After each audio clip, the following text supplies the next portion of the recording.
नुपा अमगे असिबा हक्सांग लेरमले April 13 के अयुग Imphal east district के मनुंग चनबा Khuman लंपाक ISBT के निसुबा गेट मनाक्ता नुपा अमगे असिबा हक्सांग तादुना लेरमले असिबा हक्सांग अदु मनाक नकपदा लेबा मियोय सिंगा थेंगनारखिबनी खुदकता पुलिसता पाउ पिरबा मतुंग पुलिस की कांगबुना लौखलबा मतुंग मसक ममिंग खंगदोकनबा जेनेम्स की मिरेन संगदा थमख्रे मियोय अदु मतौ करमना शिरमलिबनो हाइबा चपचाना खंबा ngamdri हाइरी Chief Minister Yumnam Khemsan Hayeng Lekhada Ukhul Chatkadouri CM gi mathang khongsa Tengnopalda oiraba yai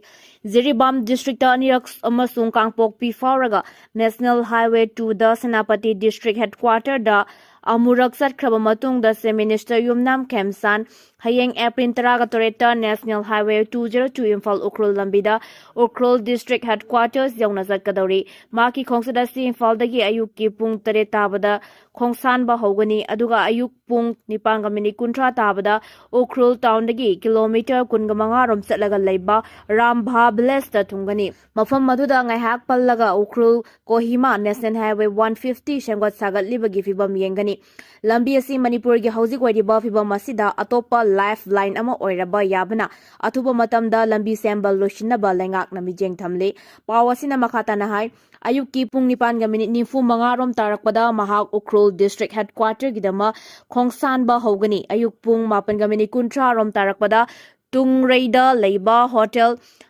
Ambresheda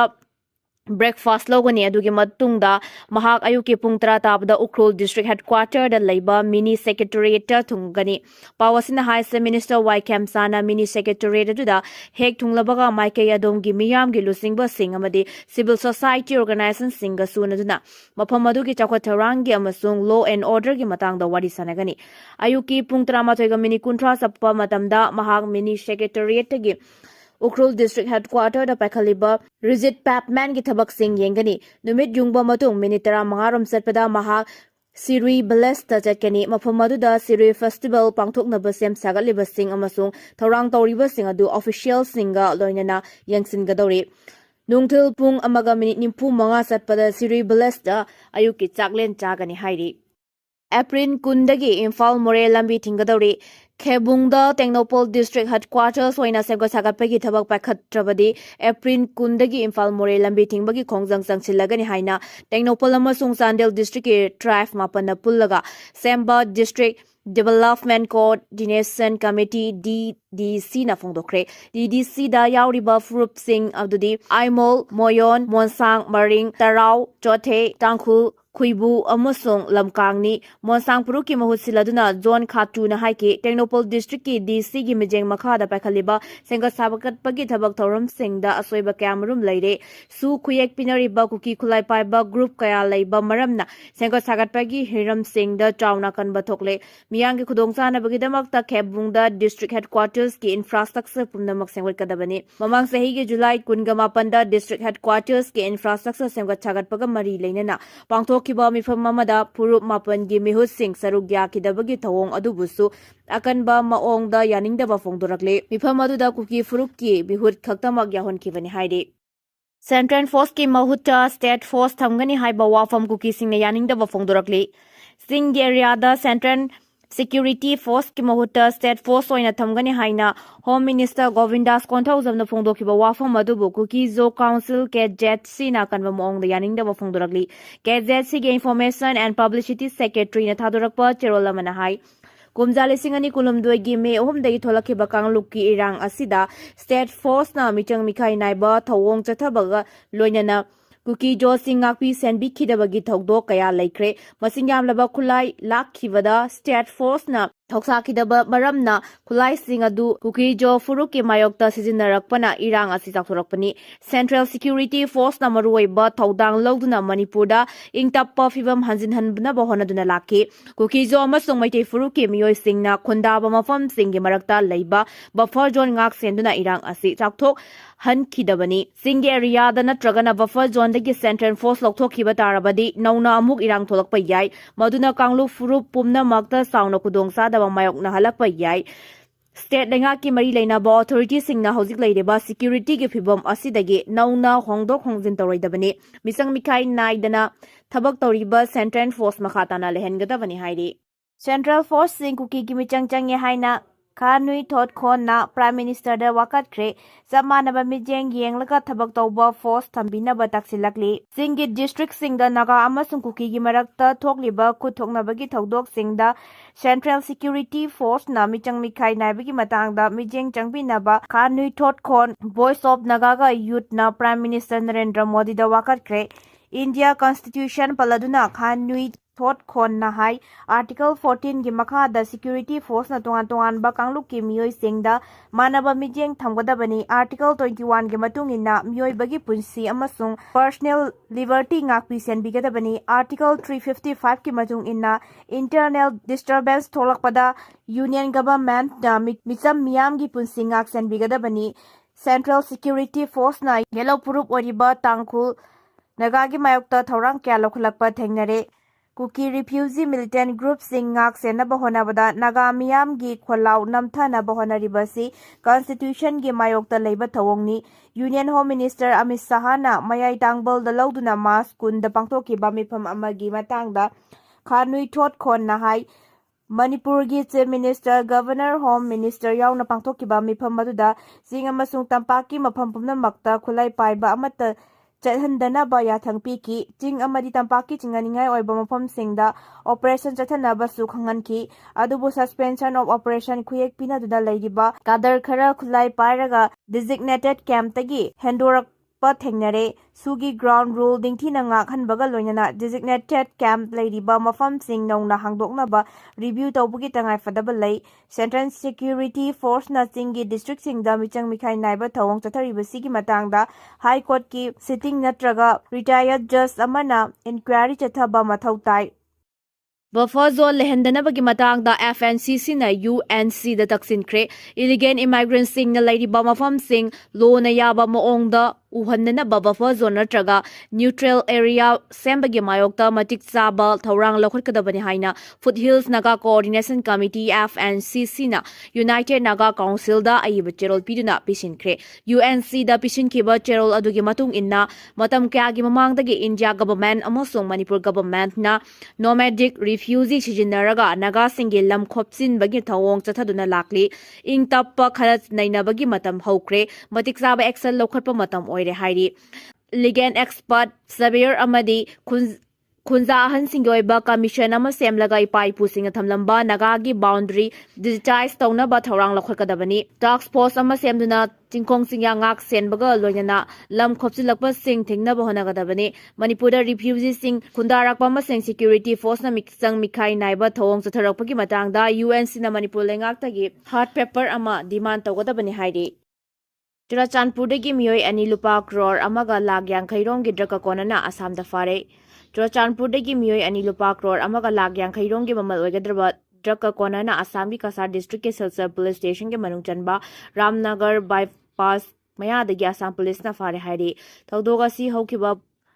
April 10 gi numidang pung 13 ga minute kurnom tabada Churachandpurdagi Silsar tamna eco ben amada lakpada phabangam khibani hairi Paraba miyoi ani adudi thangboy apokpa kamnyu amadi tongchat singsan apokpa thangtilan singsan ni makoi ani mak Churachandpur gi khongjangdagi ni hairi Churachandpur da RAF kangbu da nomai kapsiluba miyoi ani fare mamangda Churachandpur da thokiba irang manungda Rapid Action Force RAF da nomai kapsiluba miyoi ani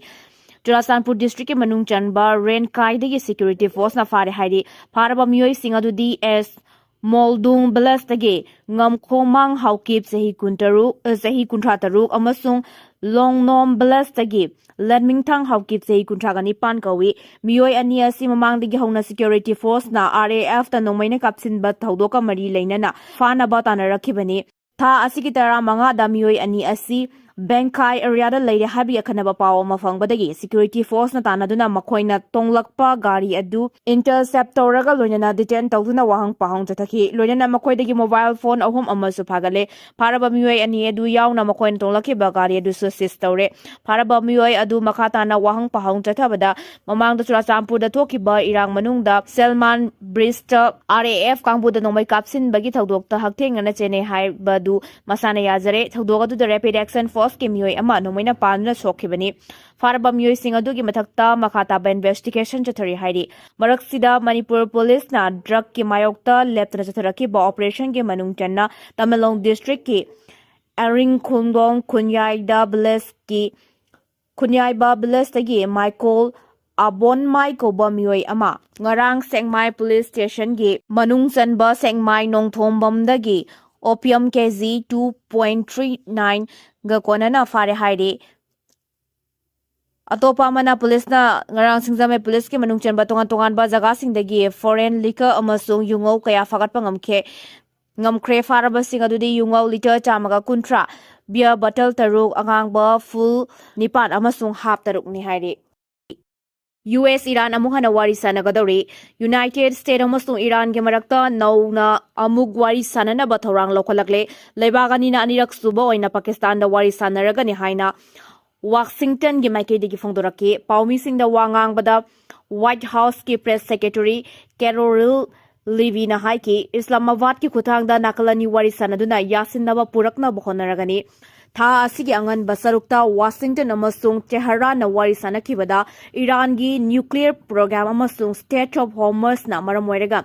yanaba purakpa ngamkhide April taraga mathoidagi na taraga nithoi fawba US ki vice president JD Vance na Lusinglaga Islamabad nakalani gi mehusing pungkun ga mathoi chumna wari sanabada yanaba purakpa ngamkhide matung tarakpada Pakistan gi army chief general Asim Munirna Interior Minister Mohsin Naqvi ga loinana Tehran da chatuna Iran ge foreigner Minister Abbas Aragasi unaduna wari sanaki amasung US ke maikai degi pukhalakpa wafam sing paudam ke maduna maram wairaga nakalani amuk hana wari sanaba yabagi fibamda lakhibani hairi Iran da khusu khulai pidana ba China da Trump na khangan kre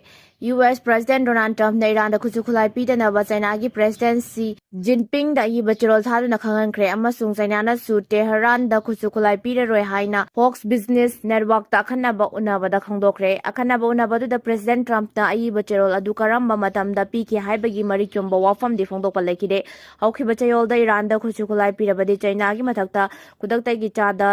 Yankai tariff thamgani haina US na ki han khangan bagi wafam phongdok pasleki South Andaman gi DC office ta thabak tawba MD Mustafa Okre Andaman and Nicobar Island gi South Andaman gi DC office ta thabak tawba officer MD Mustafa amadi mahak ki khongbu roina Manipur da tunglakpada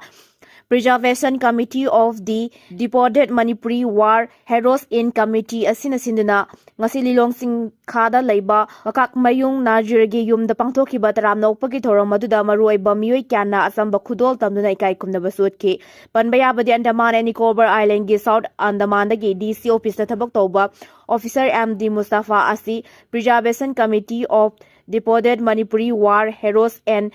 Andaman and Nicobar Island hariba committee asina Andaman and Nicobar da British ki loidam lengang mapuna loithaduna punsi pikamna hankraba athoba singgi wafam da amma kanna bohonabada Mount Harriet haina khangnaramba mafam mabu Mount Manipur haina onthokuna mafam aduda square mile lishing ani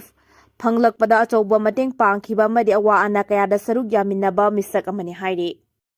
Omar Abdullahana masu ahumgi ribal ka uyakidabagi video viral oirakre Jammu and Kashmir ge Minister Omar Abdullahana machu ahumgi ribal ka uyakidabagi video ama social media da viral oirakre state lengak na pakhalakpa Know Your Artisan program hawdokpaga mari leinana ribbon kaknaba hairakpada machugi ribbon adu India gi national flag ka manaba maramna ka uhaiba yakidabani Karigumba ribal adu kakpa tarabadi national flag ta ikai khumnadaba thokani haina mahakna hongdoki thoram aduda silang liver sing da mahakna ribbon kakpagi mahuta national flag ta ikai khumnaba utpa oina kisilibar bachu ahumgi ribal adu laktokadabani haina khanganki Omar Abdullahagi firebadubu maike kyadagi thagatpa phongdoknarakhi social media platform X ta thagalakpa warol amana hai se minister na machu ahumgi ribal ka uyakidabagi thong adu asengba mareibak ningbagi khudam oina lofom thoi